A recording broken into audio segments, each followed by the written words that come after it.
Anda pemirsa, dan di prolog tadi sudah saya sampaikan bahwa di pagi hari ini yang akan didiskusikan ini pemirsa tentang problematika pendidikan di kita nih. Ini pemirsa, apa saja menjadi problem pendidikan di kita? Nah, untuk mengurai apa yang tadi saya sampaikan bersama saya di pagi hari ini, saya kenalkan dulu ke pemirsa nih. Di sebelah saya ada akademisi Institut Agama Islam Bunga Bangsa Cirebon, yaitu Pak Barnawi MSI. Selamat pagi Pak Barnawi. Assalamualaikum. Waalaikumsalam. Apa kabarnya Pak? Alhamdulillah baik. Iya, terima kasih nih sudah menyempatkan hadir di Selamat Pagi Cirebon.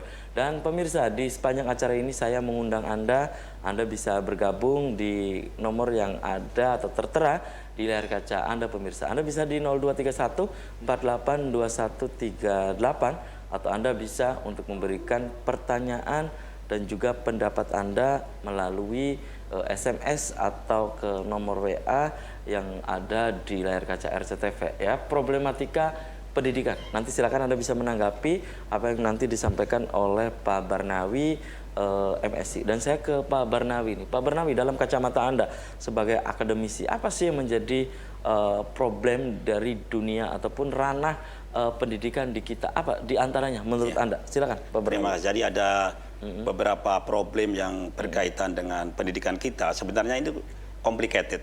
Yang pertama tentu berkaitan dengan karakter sebagai main proyek atau tujuan utama dari sistem pendidikan nasional kita. Bagaimana mewujudkan output yang memiliki outcome yang berakhlakul karimah, kemudian berkarakter yang bagus. Itu dari sisi output kita. Tetapi ada masih banyak hal yang perlu kita diskusikan, terutama berkaitan dengan mungkin 8 standar nasional pendidikan kita dalam aspek pencapaiannya belum menggembirakan. 8 standar itu? Ya, meskipun kita sudah secara 4 tahunan diadakan akreditasi sekolah maupun madrasah, tetapi validitasnya perlu kita tingkatkan lagi sehingga apa instrumen untuk mewujudkan mutu baik dari 8 standar itu akan menjadi trigger di dalam pencapaian mutu pendidikan. Faktor penentu ya? Ya, faktor penentu. Baik, bisa Anda jelaskan itu yang pertama tentang karakter itu. Nah, maksud Anda seperti apa? Oke. Jadi karakter tentu yang kita harapkan dari karakter itu sebagaimana dalam konsep agama yang kita yakini, bagaimana kita bisa mewujudkan insan yang karakter atau akhlakul karimah, berakhlak yang bagus. Tentu itu merupakan sebuah tanggung jawab pendidikan karena tidak semata-mata bahwa kita tidak ingin menghasilkan generasi yang besar kepalanya tapi kerdil hatinya. Sehingga akhlak itu merupakan sesuatu yang penting. Dengan akhlak yang bagus, maka saya percaya bahwa output pendidikan ini akan lebih bisa beradaptasi ketika mereka nanti menyelesaikan studi. Jadi karakter itu adalah sesuatu yang pertama yang menjadi target dalam dunia pendidikan. Baik, dan memang ini salah satu problematika mungkin ya yang tadi disampaikan oleh Pak Barnawi. Betul. Memang salah satu problematika pendidikan di kita adalah karakter. Bukankah hal ini dulu itu sudah ada gitu Pak dengan pendidikan budi pekerti dan yang lain? Karena banyak sekali saat ini praktisi pendidikan, pengamat pendidikan bahwa tumbuh kembangkan kembali pendidikan karakter gitu. Itu maksudnya seperti apa Pak Barnawi? Iya. Jadi memang kita perlu melakukan re-engineering pendidikan kita. Kita perlu melakukan konstruksi ulang pendidikan karakter kita. Jadi sejauh ini yang pertama bahwa pendidikan karakter itu hanya dibebankan kepada mata pelajaran tertentu. Padahal sebenarnya setiap ilmu atau setiap mata pelajaran itu tidak bebas nilai, dia tidak value free, tetapi value bound.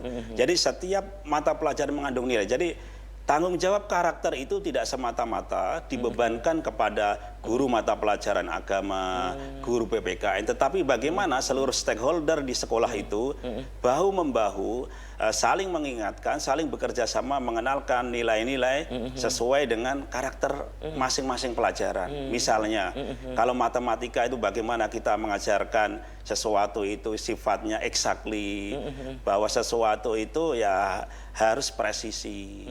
Jadi tidak hanya bagaimana kita mengenal dalam tataran kognitif saja, tetapi setiap mata pelajaran itu ya, afektif, ya ada afektifnya, ada psikomotoriknya, dan itu sebenarnya tidak apa ya, sesuatu yang inherent lah, sesuatu yang melekat di dalam setiap mata pelajaran. Ada nilai-nilai dari setiap mata pelajaran. Baik, dan ini banyak juga keluhan gitu Pak Barnawi berkaitan dengan salah satu problematika pendidikan ini adalah karakter tadi ya, Iya. menurut Anda. Nah, ini banyak sekali yang menyebut bahwa tercerabutnya karakter ini akhirnya mengakibatkan anak-anak pelajar itu salah satunya adalah tawuran dan mereka terkadang itu banyak sekali juga yang mengeluh kok anak pelajar perilakunya tidak seperti pelajar dari sisi misalnya tata krama, sopan santun dan seterusnya. Apakah juga ini merupakan salah satu yang menjadi masalah dalam ranah pendidikan di kita gitu Pak Bernawi? Iya betul. Jadi tawuran, vandalisme, kenakalan remaja memang merupakan bagian dari problem yang sangat serius dalam dunia pendidikan kita. Jadi kalau dulu kita dikenalkan dengan apa yang dikemukakan oleh Bang Napi mungkin. Jadi kejahatan itu timbul karena ada niat dan kesempatan. Maka sebenarnya sekolah itu harus mereduksi niat dan mereduksi kesempatan sehingga siswa memiliki niat yang rendah, kesempatan yang kecil untuk melakukan tindakan-tindakan seperti tawuran, vandalisme dan sebagainya. Karena apa? Ketika ada kesempatan ada sebuah kajian yang namanya hipermaskulinitas. Apa itu hipermaskulinitas itu? Hipermaskulinitas itu seseorang yang ketika sendiri sebenarnya dia penakut, tetapi ketika dia Ya, dalam teman. koloni ya Iya. tiba-tiba keberanian berani itu gitu ya. muncul. Maka di situ ada sebuah rumus setengah takut ditambah setengah takut sama dengan nol takut. Nah, seperti itu. Nah ini salah satu yang menjadi problematika adalah pendidikan di kita tercerabut dari Iya. akar itu ya, Betul, betul. dari akarnya itu. Iya. Dan apakah Anda setuju bahwa saat ini ada yang menyebutkan, menggaungkan bahwa salah satu untuk meredam apa yang tadi disampaikan oleh Pak Barnawi itu dengan cara kembali adanya pendidikan karakter gitu. Anda setuju gitu Pak Barnawi? Setuju. Kenapa Jadi, Anda setuju? Karena saya kira ada 3 tahapan untuk dapat mewujudkan insan yang berkarakter. Yang pertama adalah knowing the good. Knowing the good itu jadi kita kenalkan kembali, kita gaungkan kembali value nilai-nilai di dalam karakter itu. Ketika kita kenalkan, harapan kita berikutnya siswa kita atau anak didik kita menuju ke tahap berikutnya yaitu loving the good. Jadi setelah knowing ya kemudian loving the good. Nah, ketika dia sudah mencintai maka harapan terakhirnya adalah doing the good. Jadi anak ini melaksanakan nilai-nilai apa yang dia pegang dalam kehidupan sehari-hari sehingga semua aktualisasi kehidupannya itu ruhnya adalah nilai-nilai yang mereka anut, prinsip-prinsip yang mereka anut, yang di situ ada kebenaran, kebaikan sebagai substansi nilai dari pendidikan karakter. Baik, dan ada juga yang menyebut bahwa salah satu yang menjadi kendala ataupun problematika kemudian memunculkan banyaknya aksi-aksi vandalisme, tawuran pelajar dan seterusnya. Ini juga ada yang menyebut bahwa minimnya dalam 1 minggu itu adalah pelajaran agama. Katanya cuma 2 jam gitu ya dalam seminggu. Nah ini apakah merupakan menurut Anda sebagai akademisi, ini salah satu yang menjadi problem juga. Tapi tahan dulu nih Pak Barnawi dan pemirsa, Selamat Pagi Cirebon akan segera kembali tetap di RCTV.